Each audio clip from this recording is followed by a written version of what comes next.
What's up everyone, I'm Walter Benaziac and this is Top 5.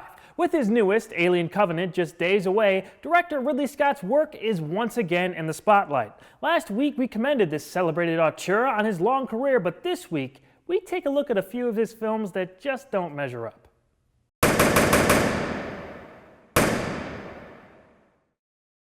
Before we get started, I wanted to tell you guys I just launched a Facebook page, facebook.com/awesomewalterb. Make sure you stop by and give it a like. Also, over on my personal channel, youtube.com/awesomewalter, a Q&A with the one and only Zack Snyder just went up. Go ahead and check it out. While Scott is one of the greatest living directors, even he isn't immune to a misstep now and then. Being responsible for some very important films to cinema history is a large burden to bear. Your work is always going to be compared to that of your greatest potential. What may be acceptable in another director's filmography can be seen as a letdown for someone of such great talent. Ridley Scott is one of those great talents. In his 40-year career, he's directed dozens of projects, and some of those projects have become legendary. Make no mistake about it, even when Scott makes a subpar film, it's still made well. Care and effort can be seen in every frame. However, that doesn't change the fact that a few of his films aren't exactly on the level of Alien or Gladiator. These are my top 5 worst Ridley Scott movies. Number 5, Hannibal. This one had a lot to live up to, with 1991's Silence of the Lambs as its predecessor. Unfortunately, it didn't meet those high expectations. Based on the book and taking place 10 years after the events of the original film, Dr. Hannibal Lecter is at large in Europe. One of Lecter's original victims, Mason Verger, survived his attack, but was left horribly disfigured. He has a plan for revenge on his would-be killer, but needs someone to draw him out. Someone who is very familiar with the deranged doctor, FBI Special Agent Clarice Starling. Now this film isn't directed poorly, none of these really are. It's the final product that I'm not a fan of, and Hannibal does fit that description. While Silence of the Lambs was subtle and clever in its horrific nature, Hannibal is very blunt and crass. All the nuance is gone. Are you paying attention to me, ex-Special Agent Starling? Most of the performances are solid in this. Anthony Hopkins brings it as Hannibal and is still intimidating. However, I think a big problem is the chemistry with Hopkins and Julianne Moore. This isn't her fault, but I feel like Moore is sometimes trying to do a Jodie Foster impression and it comes off sort of cheap. The energy Foster and Hopkins shared in the first film just could not be duplicated. They complemented each other perfectly. That is sorely lacking in this sequel. Ray Liotta feels a bit out of place here, and Gary Oldman is hamming it up as Verger, in the best way, of course. I have immunity from the U.S. attorneys, and I have immunity from the risen Jesus.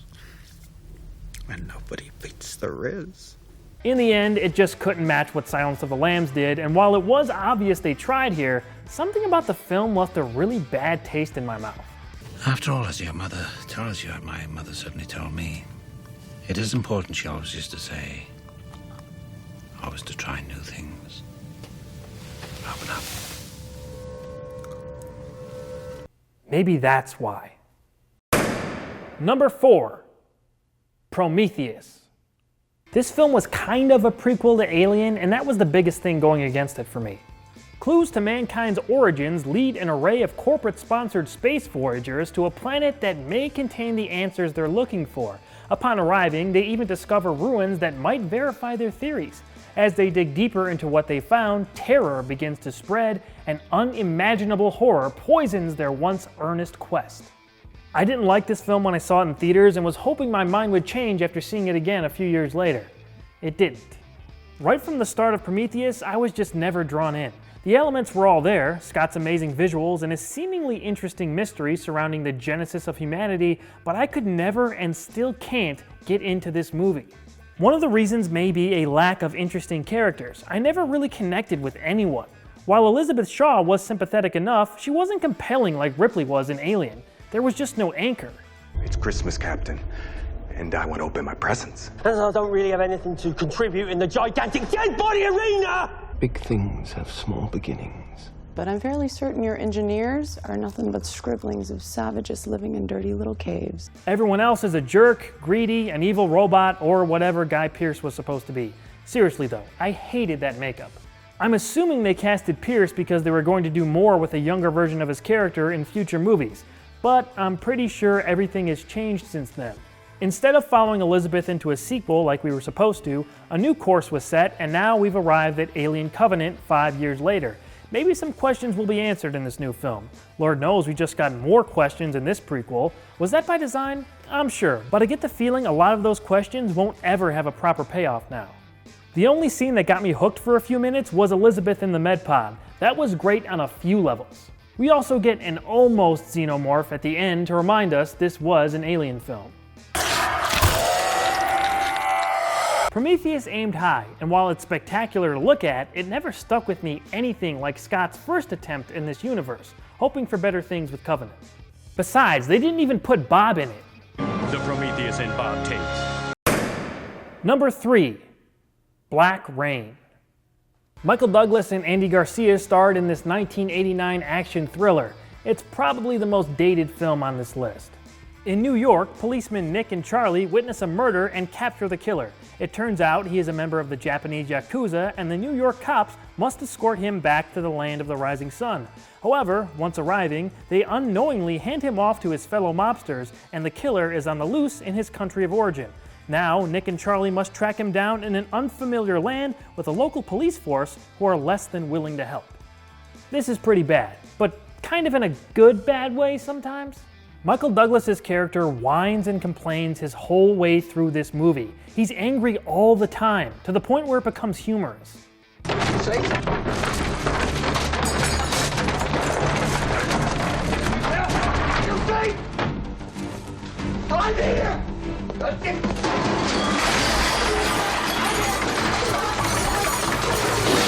Love the fight scenes in this film. Classic stuff.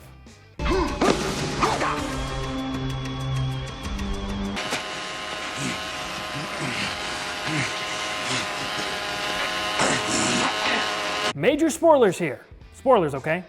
Andy Garcia dies in this movie in the most ridiculous way possible. I think it's supposed to be horrifying, but the whole scene leading up to it and the actual execution just comes off as out of nowhere and hysterical to me. Have a look.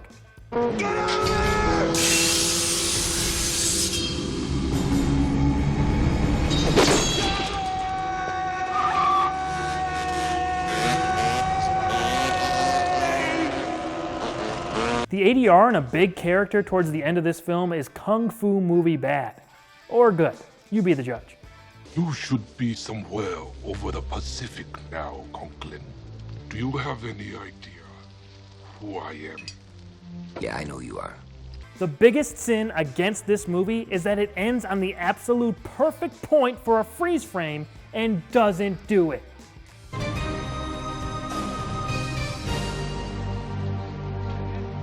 I have lived my life my way, fought tonight and fought today. It's the strongest hearts they... Yeah, we're fixing that.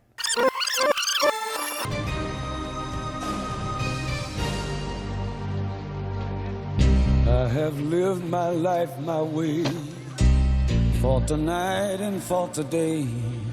Ultimately, this had a few good moments, but Black Rain is just pretty lame considering what we know Scott is capable of. I have lived my life my way. Number 2, 1492, Conquest of Paradise. This was the most difficult movie for me to get through in Scott's whole filmography. The famous story of explorer Christopher Columbus is told in this continent-spanning epic. With Queen Isabella I funding his journey, Columbus sets out to sea and lands in what they call San Salvador. He and his crew interact with the natives, and later, he's ordered to start building a town there. Tensions begin to rise among his men, and the peaceful new world Columbus wanted seems as far from him as the voyage he traveled. Let's just set aside the likely many historical inaccuracies about this film and discuss it as just that. It sucks. I really had a difficult time sitting down and watching this entire thing. Of course, we know the visuals will be gorgeous in every Ridley Scott film, and this is no exception. Make no mistake, there is some breathtaking shots in this, and I admire what they must have had to go through to make this look as good as it did. But that's where my admiration ends. The movie is par for the course in terms of length for a Scott film, but for whatever reason, it feels like it goes on forever. Part of that may have to do with its lead. Gerard Depardieu plays Columbus as a goofy dope.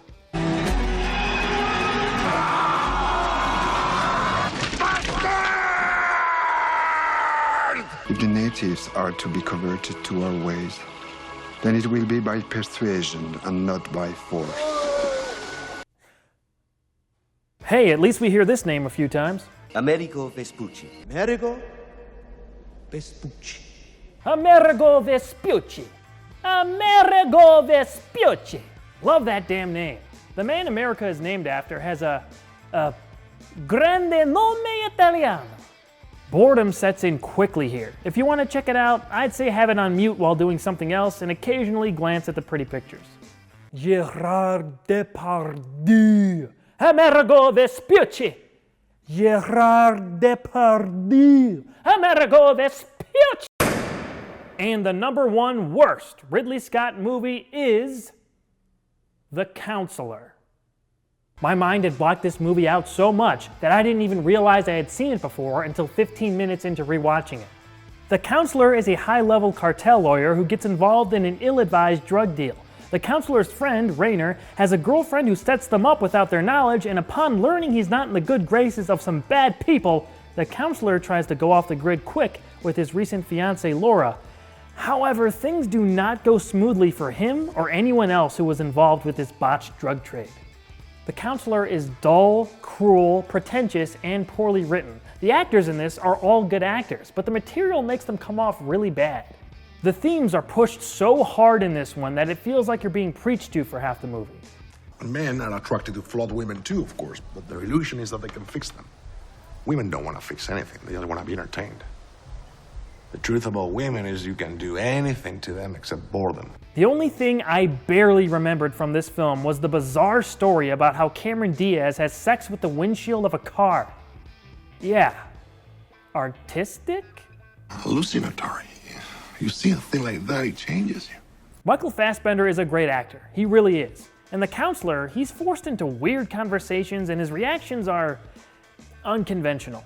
Do you love your wife so much, so completely, that you would exchange places with her upon the wheel? Yes!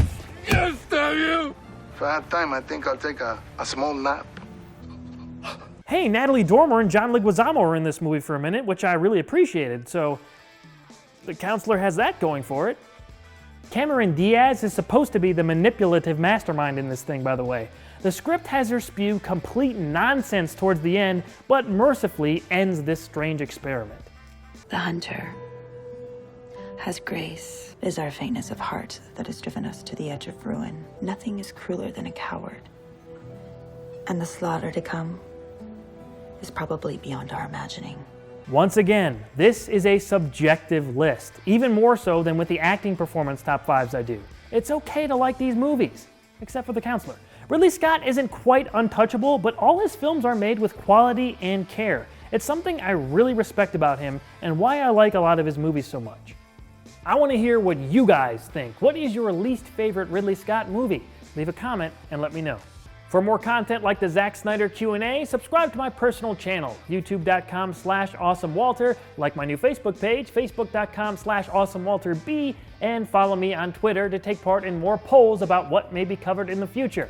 Come back next week, true believers, for a brand new episode of Top 5.